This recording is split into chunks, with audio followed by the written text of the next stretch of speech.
So good evening, everyone. Thank you very much for joining right on time. And today is the first webinar session that we are having under Dreamplanner.io. So if I give you a small introduction about Dreamplanner.io, it's a mentoring platform so that you can get a mentoring assistance, mentoring support throughout your journey.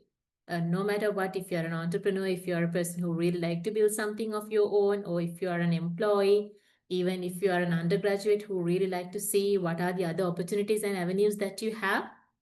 So this is the right place for you so that you can find a proper mentor, the mentor that suits you so well, and then get their guidance and build your career accordingly, and also mold your life accordingly as you wish. So today, as I mentioned earlier, so we have our resource person, the speaker, Migara Amithodhana with us. And Migara Amithodhana is the co-founder and CEO at 𝗪𝗁𝗵𝗿. I think most of you already know about 𝗪𝗁𝗵𝗿, one of the pioneering robotics and IoT companies here in Sri Lanka. And so he has a very interesting story to share with us. So one of the main reasons why we have invited him as the first speaker of our Dreamplanner webinar series. So he also started his journey if I give you this sort of an example. So you've been there in the university, but you really want to understand where you really want to be, but still you don't know what exactly that you need to do, make that happen. And this is what it is about also. Like today in the topic, you can see it's your future, not your wallet. Sometimes we make sudden decisions and quick decisions to earn quick money. But is it really aligned with your future? So this is what we are exactly talking about. And this is exactly something that we always hear from our university undergraduates also, and from fresh graduates who are there in the industry. So rather than giving much more intro about Migara and the topic, so let's quickly jump into the topic. And good evening, Migara. Thank you very much for joining us today and be the first speaker of the Dreamplanner webinar series. Good evening. Yeah. Thank you. And Migara, so I'll start the discussion right away. So tell us about your early days. Like, now you've been there in the university. So Moroto University, everyone, kind of dreaming to be, go there if they are doing engineering. And you were there.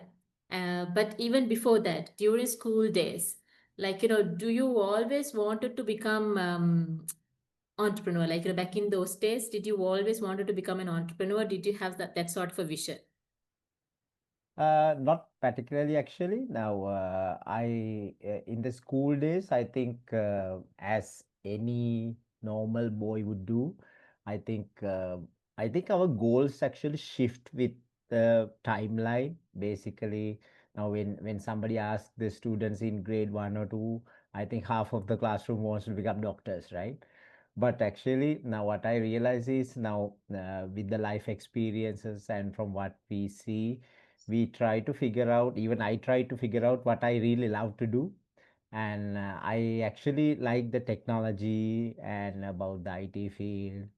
And because of that, I actually wanted to become an engineer. So in my school days, actually, I was very enthusiastic about becoming an engineer. And this was actually further heightened by maybe visiting some of these places, like maybe to the airport, getting into a cockpit to see the aircraft, to maybe going to the port, or I like to see that sort of technology and industrial applications and all that, which inspired me about technology. And back in the school days, actually, I was kind of good in studies, and so I managed to get into Moroto after the A levels, and that's how I became an engineer. But later on, after graduation, I work in the industry for like 10 to 12 years, and then while working, I worked towards building 𝗪𝗡𝗋 with one of my good friends, with two of my good friends actually. And then I moved full time to 𝗪𝗡𝗋 later on around 2021-22 period. So that's how it all happened actually. So when it comes to this 𝗪𝗡𝗋, like, now you've been there in the industry for some time, then you started 𝗪𝗡𝗋. What exactly, made you think like that? You wanted to start something of your own. So I think there's this dilemma always among everyone that I have met some people who say that I don't like to work under someone. I want to do my own thing.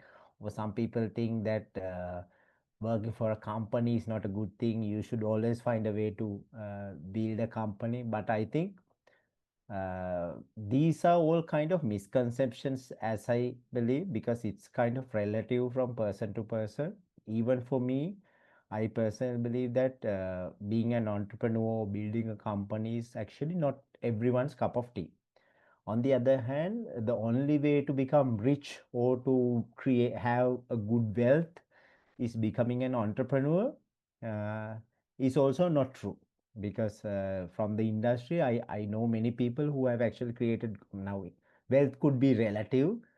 Of course, it might be impossible to become a billionaire by working in a company, but actually wealth is a relative term, right? So if you are talking about this relative wealth of living a good life, having good facilities and things you like, of course there are so many people doing that by doing a job, basically an occupation. So I think having a good job basically is a very good option for anyone.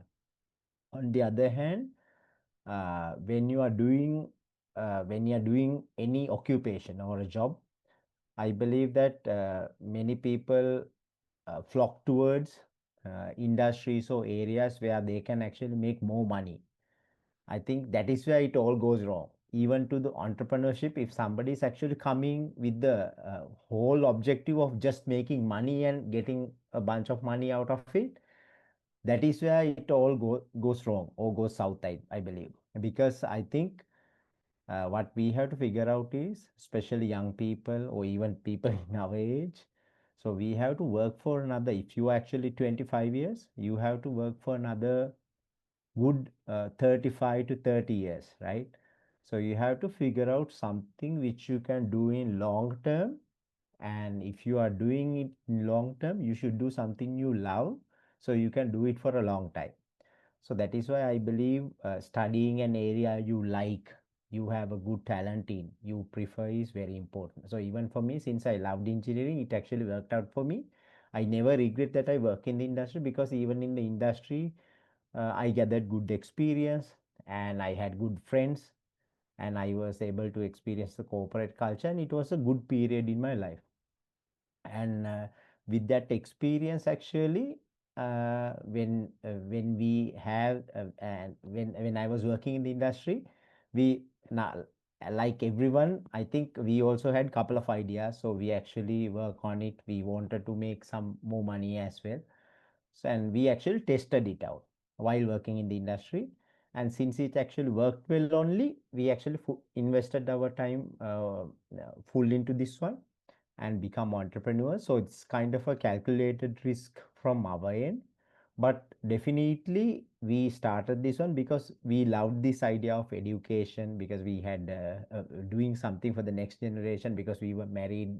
We were married by 2019 and had kids. So that actually gave us that inspiration and motivation to pursue that as well. So and when you actually when I started 𝗪𝗡𝗋 and start working on it full time as well, since we love that thing, I think that's the thing basically kept us going.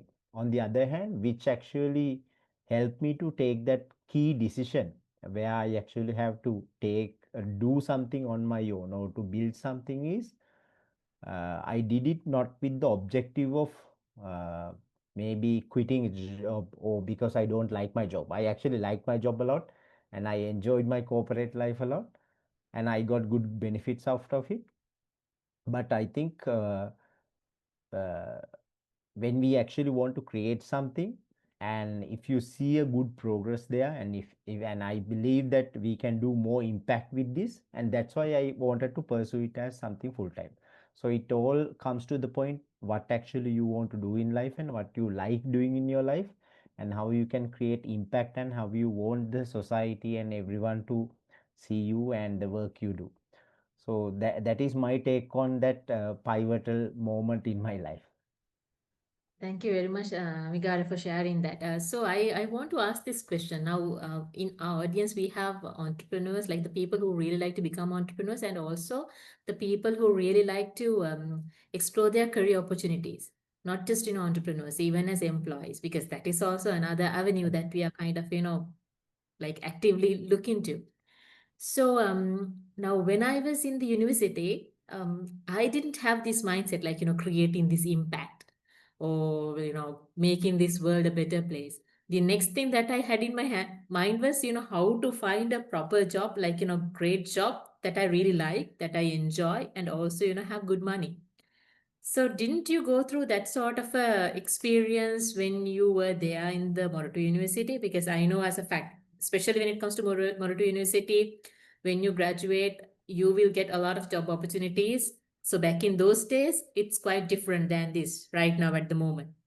And in a situation like that, you get a lot of job opportunities from promising organizations with promising packages. But what are the things that you evaluated to make your decision? Okay, so this is the place that I want to be. Yeah, I think I actually got two employment offers about 5 to 6 months before the graduation, just after the career fair in the university. So it was the last 5 to 6 months was really great because we just had to be in the office for like 1 day, 1 to 2 days per week, but we get the whole salary. So so it was a really good period. But actually, I think the factor considered by most of the undergrads or just graduates, even we had that mindset, honestly, where we actually go for the place where we get the highest offer, basically, period. I think that's the only thing which is considered by most of the graduates. But now I have so many colleagues working in different industries from my school, from my university, from my batch. What I have seen is, actually, I have seen the career progression of so many people during the last 10 to 15 years. And what I can assure you is, I believe we actually get carried away with the initial starting salary that we can get from somewhere. That is the point that we actually get carried away. But fortunately for some people, it actually works out well, where they get career opportunities and they get chances, maybe to go for a foreign assignment, maybe to have higher bonuses. But when you are at the beginning, when you are choosing that option, you basically don't evaluate about those. But the unfortunate truth is, only a few people will get those opportunities, and many people will not get that. And when they are coming to our age, some of them maybe get disappointed, dissatisfied, so they try to change jobs, try to look for new opportunities. Likewise, I believe what I have seen as the most important factor to consider is, one thing, that you have to choose something that you like, which you can do for a long time.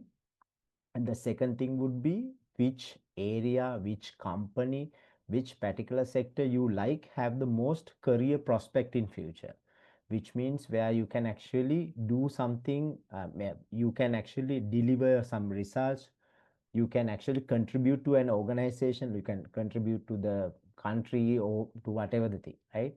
And that eventually help you to increase your income, help you to go through the career ladder and all that. For example, now I had some I have a couple of my friends in engineering sector who actually did engineering with us, but eventually they fell love in with finance and economics during the undergraduate studies, because we used to trade stocks back then.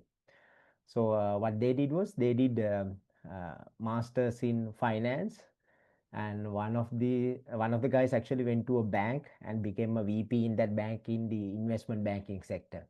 So likewise, I think there are really good opportunities for people who actually explore the areas they like to do for a long time and see the career progression in that area. What happens to most of the people, as I can see, is they select, okay, I'm going to do IT because I will get the maximum salary, starting salary in the IT field. So they go to they go do an IT degree, go to the software company or the IT department of a company, and they realize, my goodness, there are 200 developers in this company, and the organization hierarchy is so crazy that I have to nearly kill 50-60 people to go to the next position in, or to get the next designation, or I have to be really like Tom Cruise like good in this subject to get the next promotion, right? So that is where actually people have this wake up call. Maybe I could have done something which actually better suits me and where I can deliver better results. So that depends on person to person. And for me, actually, I think it worked well because I got this couple of opportunities from the software industry and the telco industry.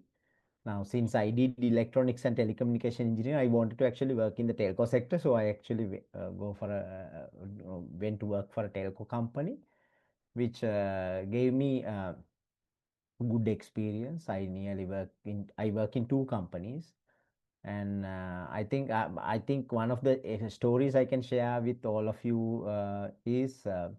Now I have associated so many people from these different companies, like some of my friends who used to study with me work for Facebook, Google, to Tesla, to some actually have become CXOs of companies.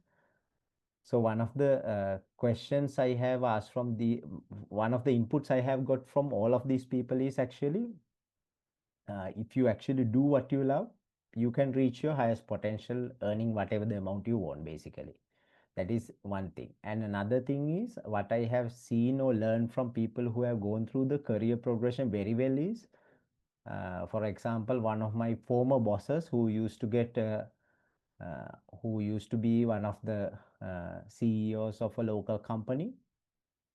So basically, he once told me a really good story that the salary that he was getting during the 2013-15, that period, so that is, I think it was close to about 4 to 5 million LKR in Sri Lanka, which is kind of a very high salary compared to Sri Lankan salaries. Back then it was about close to about 4 million LKR. And what he told me was he got this salary after the age of about 48 years. But so basically he has earned more money from age 45 years to 50 years during that 5-year period compared to all his career for the last 25 years.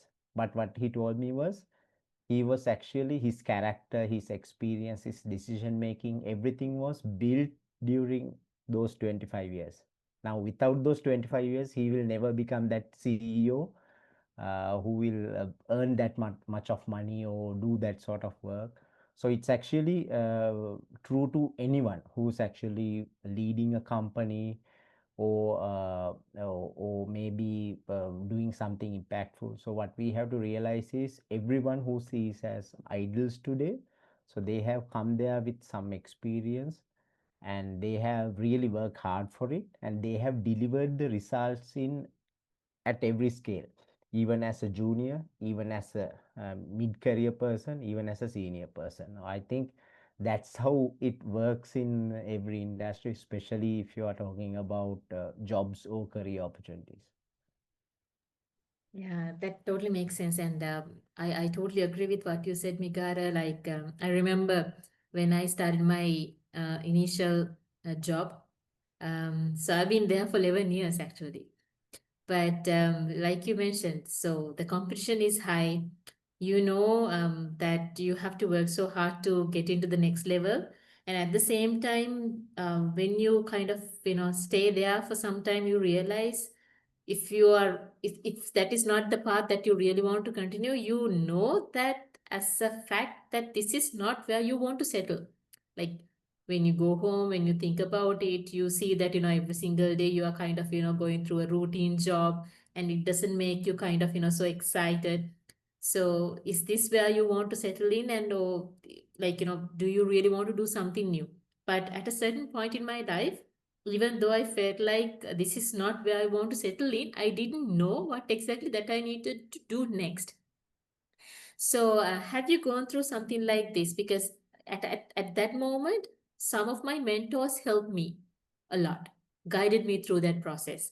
And even I didn't know this word mentor at that time, but there were certain people who guided me to make certain decisions, and they didn't force me to take that decisions, but they kind of ask certain questions like, this really what you really want to do? Or have you thought about this? Like, they kind of opened up certain avenues. So what about you, Migara? Do you have anyone in your life who supported you to make some of the decisions that made your life entirely a turning point? I think for me, what I have actually tried to do, even during my career, even the entrepreneurship journey everywhere, is actually I basically try to find my inner circle or the people I like to associate, I like to work with, and then actually it becomes a more enjoyable experience. I think many people are actually dissing about 9 to 5 jobs and all that.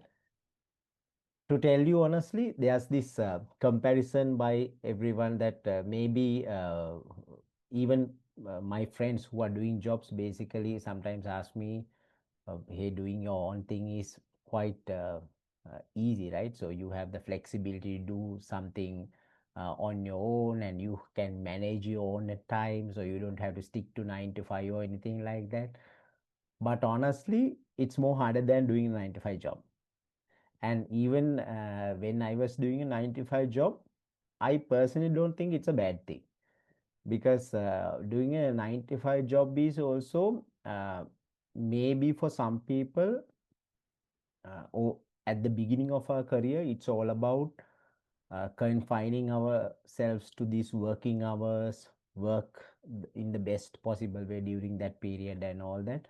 But when we go high up in the career ladder, especially when I also felt that when actually I got promoted and all that, now then you are actually not doing a 9 to 5 job.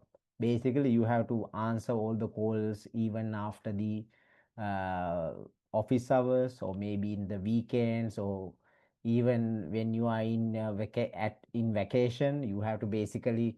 My wife's wife actually always jokes me about, whenever we go somewhere, I didn't notice you are taking out your laptop still today. So basically what happens is you have to work beyond the office hours, attending to certain stuff, especially if you are working with a lot of people and you are going up in the career ladder. So that's where this whole thing, where whether you like what you are doing, and how you actually perceive it, becomes a thing. On the other hand, I think where we need to figure out is basically the people who we love to work with. On the other hand, whether you maintain a good relationship with your peers, with your bosses. And I was fortunate enough to have really good bosses who were actually good mentors, good friends, and who gave me freedom to work on my own way and defend me when there's an issue and all that. Plus gave me the freedom to deliver the results for the companies, and it was a really good thing. On the other hand, I think when actually we get this good association with colleagues, peers, and everyone, it becomes like a good family in an organization. I think some people, when they don't have the teamwork spirit, that family feeling in the workplace with the people.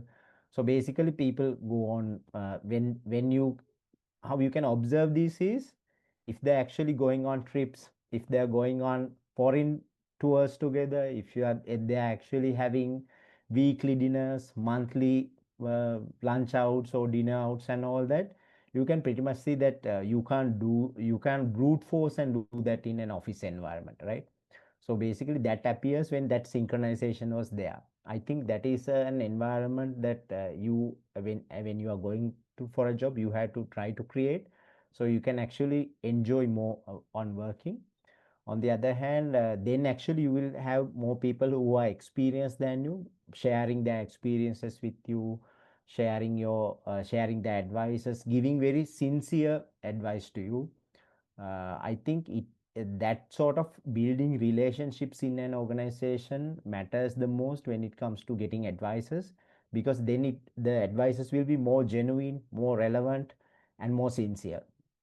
And that Migara, I'm going to stop you there. So since you mentioned the sincere advices, so can you recall, one of these sort of, advices that you got, in a situation that you really wanted to make a decision, what sort of advice you got from this sort of a person? uh,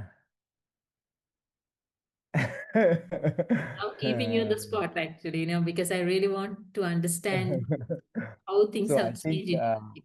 I think one of the a really good story would be actually uh, so when I was in the corporate job during the latter part of my career, basically I was looking after certain operations, sales, and a bunch of duties in a certain area. So I had about 50 to 60 staff members in my team. And during that particular year, I think it was about 2017 or 18. So we delivered the targets during in the previous year. So because of that, we got a really good compensation for that, and I used that money to take the whole team to Thailand. But of course, you can't take the whole team because you have to run operations here as well during those 3 to 4 days. So, and we use a weekend as well, so you have to actually cover a couple of days, right? So we basically got people from other sections, other places, and covered the duties here. And when I was in Thailand, I think I was in a shopping mall. I got a call from the chairman of the company uh, saying that it was the AGM of this public listed company, and one of the customers has gone to has actually spoken with a team to do some work, and apparently the relevant person is on vacation in Thailand. So he was actually asking what was the situation, and he basically called me on WhatsApp because he couldn't call me. And then I told him the story, and he hung up. And then my boss called me, and then my boss had a discussion with me. Okay, this is what we are going to do. You have to you can basically make a cover up story for this one. You have to tell the truth. But have you done the arrangements correctly here to cover up the duties and all that, even with the minimum staff and all that? Send me those arrangements. And he actually took care of looking after the operations for the next 2 days until I come back. And he basically did the covering up for me. And we had a very meaningful conversation about that later on as well. I think, and he told me not to think too much about it. And since we have delivered the results for him, he will give me those 2 days so I can actually make up my mind and deliver the same in this year as well. So he told me that he will take that burden for the next 2 days. I think that is one of the good, unforgettable experiences during my career. Learn things in a hard way, I guess. Yeah. Maybe, yes. So, Migara, with that, I want to understand this as well. Like, we tell all our young generation right now at the moment, you have to take a risk, you have to understand what exactly that you want in your life. and based on that, you have to make these decisions. But when we talk with most of the undergraduates and even the fresh graduates who got into the industry, one of the common things that we hear from them is still what they say is, still I don't know what I'm passionate about. I feel lost. I don't know. There are so many options. I like this so and I am kind of liking this part of this job, but not the entire thing. So in a situation like this, what sort of an advice that you can give them to make career choices? Yeah, I think so. One of the best ways to do that would be to find your passion and what you are good at. I think you have to try on different things, right? Let's say now you will never know whether you are a good swimmer if you have actually never get into a pool. So basically, you have to test stuff like maybe you can figure out if you have done some coding like a mobile app or something, you will know that whether you can do it or not, right? If you have done some designing stuff and people who see the design have appreciated you, you know that you are a good designer. So you have to try out different stuff, get others feedback, self evaluate it, and know at least by age 20 to 25 what you are good at, right? And maybe some people are actually good in analytical skills, structuring stuff, coming up with proper plans. Some people are really good in executing. And I think one of the misconceptions I have seen is the multidisciplinary people are very important in every industry. For example, now when we think about technology, IT, or electronics or telecommunication, electrical, I think many people believe that only the people who are designing stuff, coding stuff have the opportunity. But the career opportunities could be there for people like who are in the pre-sales, business analytics side, or maybe project management side. So the depending on your skill set and what you are good at, uh, the career opportunities could be very different. So sometimes a person who is very good in execution, planning stuff, executing it, following it up with a little IT background can become a really good project manager compared to someone who have no clue about IT, right? On the other hand, somebody who has a little technical background, who knows how it works but don't know how it can be designed, but with good marketing skills, good social skills, can become a really good sales engineer or a sales person for a IT company, right? So likewise, I think you have to figure out what you are really good at and capitalize on those talents to select the proper career paths in each of these fields. I think that is what you have to figure out by testing out different stuff, getting others feedback and self-evaluation as well. On the other hand, if it's like a startup idea or a business, I believe the first thing you have to do is actually try it out, because ideas worth nothing without any execution. So you have to at least do it in a small scale, again get others feedback, see how it works before putting everything into it, right? So you can get an idea how it works, so then you can actually take a calculated risk whether to go in this path, even if for a career, even if for a business. When you actually have tested out these different stuff, you can actually do a calculated guess. Okay, I will have the best chance in this area if I go through in this thing. But again, that is not guaranteed as well. Sometimes a certain careers will not work out for some people. Then you have to actually stop and think about what is the pivot I'm going to make, or what, in a business, or else what is the addition I can do for this skill enhancement that I can do to change my career and change it. There are so many people who have changed their careers like that and become successful as well. So I believe even for a business, it's like that. So, and on the other hand, sometimes students, you all, now you can capitalize on some of the unfair advantages you have. For example, now when you are, let's say, staying in your parents' place, right? Then you don't have to actually think about maybe buying a new house or renting out a new house, right? So if you are living around Colombo, then you don't necessarily have to buy a car or something to when you go for your first job, right? Then you can actually afford to go for a job, maybe at a lower salary, but which actually can give you really good career prospects in another 5 years, right? So there are now, for example, I tell you a really good example. Now, there was a friend of mine actually who, when we were going for engineering jobs, he actually did SEMA and he went for corporate strategy in a certain company at a very lower salary, right? So, although he went for a lower salary, he actually, now when you go for corporate strategy divisions in a company, basically you have about 3-4 people in the division, and then there's a chief officer in this company, right? So the career ladder you have is very short if you are really good and if you can perform really well, right?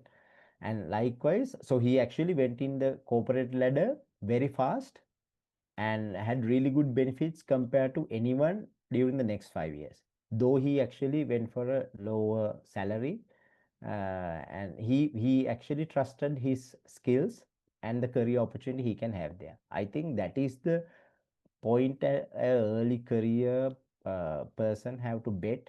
What are my best chances are in this field? What am I really good at? And that is how I would like to see that problem. And also, I really like to add on what you said about exploring new avenues, how you should do that. So this is something that I've heard from another mentors and also some of the industry experts here in Sri Lanka.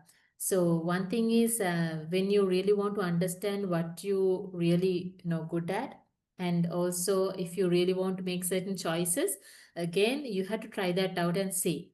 And it's not just like trying that for 1 hour and then give up and you are not good at it. It's nothing like that. You are doing that to a level that people can see what exactly you are doing. So when you get some feedback from other people, then you know that you are really good at it or not.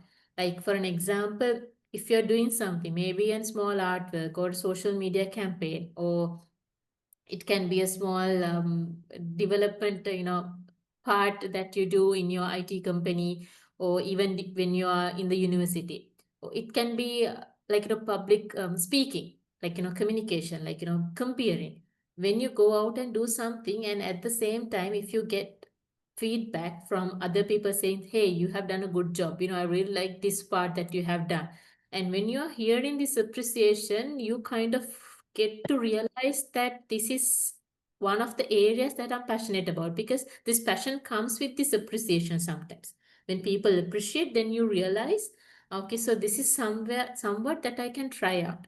But if you don't do that, people don't know what you're good at, and you will not going to hear that from them, and you will always have this self-doubt, and you feel like, you are not good at it. So this is something for you to break that cycle. I think it's something that you need to do. You have to do something so that people can see what you're doing. And then when you're receiving feedback, it can be either negative or positive, but based on that, you can decide, is this something that I really want to continue or not? But don't make like, very sudden decisions right after 1 hour, 2 hours. So this is something that I also got to learn from some of the experts. And Migara, with that, we are getting some questions also. But before moving there, I really like to hear this from you. So if a student comes with this problem, same problem, so I'm asking, let's say, then now I'm a student, one of the undergraduates here, and I also am kind of confused what I really want to do, and I'm having few interested areas, but at the same time I see there are certain internships opportunities out there, and I am still lost, what exactly that I need to pick. So the thing that I just told you, so based on the precision, you can decide, what you are good at. And also at the same time, sometimes you feel like this is the area that you really want to see. But again, another area you see Okay, so you're getting a good internship salary or a salary from the other company. So in a situation like this, if someone comes to you and asks this question, what sort of an answer that you would give? A So, short and sweet answer. I know that you have kind of elaborated everything, can but you repeat the question, maybe? I yeah. didn't get the full idea. Yes. So if I'm a university undergraduate student or maybe a fresh graduate who are looking for some job opportunities, but I know that my passion lies on two different areas, but still I don't know what exactly that I want to do. Let's say, for an example, I really like to explore the data science area, and also I really like to explore the user experience part. And at the same time, I'm seeing another opportunity that I'm getting paid well if I get into this space. So if I come with this problem, what would be your first advice for me? So, if you, I think if you are a student and you don't know what exactly you are good at, the only possible way to get an idea is actually do it for a while and figure out. So you basically have to go for the best of you can get, and then have that experience, and then you can decide whether it actually suits you, or you can actually move on to the other area that you would like to explore. That would be my best advice. And if anyone actually who don't have that sort of an idea, you can basically before going for a job during your undergraduate period, if you can do some maybe projects on your own. I think in most of the CVs of undergraduates, what we are looking at right now is not the group projects or the individual projects where you share the same title with the rest of the batch in your university. We actually need the to see the project that you have done, you are very enthusiastic about. I have seen the students who have actually done something on their own, maybe creating an app, maybe writing their own, maybe the examples I'm giving are from the tech field or the IT field, maybe writing their own Google Chrome extension, or maybe designing their own electronics hardware piece. Students who have done that sort of projects on their own and have tried it during the undergraduate period, they have actually explored themselves during those 3 to 4 years and found, okay, I am good in this stuff, so I'm going to do more of that stuff, and they have more examples in that area. So even when we are hiring, we can clearly see, okay, if we are hiring for this area, this student has done these stuff apart from his curriculum in on a personal level in this area. And even some of the students nowadays have some projects they have done for clients by that period as well. I think that is how you can find your passion or the area you are good at during your undergraduate times. You have plenty of time during those 3 to 4 years to find that by trying something on your own before moving to the industry. Thank you very much, Migara, for that answer. So we have another question.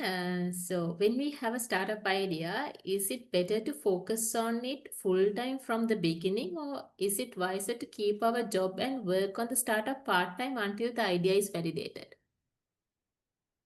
I think I will give a very biased answer for this, but I think the most appropriate answer for that one would be it depends on the level of risk you can take, what sort of safety cushion you have. Basically, now as I mentioned before, let's say even without an income, if you can depend from your parents, you have a proper income, you have actually don't have to worry about income right now, maybe you can go full time on a startup idea from day one without any problem, right? So that depends on your personal risk taking ability, I would say.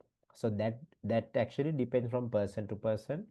If you are now, for us, for me, for example, or for some of the students who are undergraduates can relate to this story, where if you are coming from a middle class background, and if when you actually pass out from a university, if you're now if you don't want to become dependent on your parents who maybe become pensioners by then probably going for a job would be a better alternative for you, where actually you can save some money, have some safety cushion, and work on your idea maybe part-time, and then move it to full-time once you have certain assurance that it will work out, or if you can actually accumulate some money as a safety cushion for your personal life.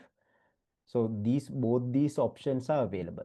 Even if you're doing a job, you can work on an idea part-time, and there are people actually who are doing it part-time for the rest of their life and making good money as well.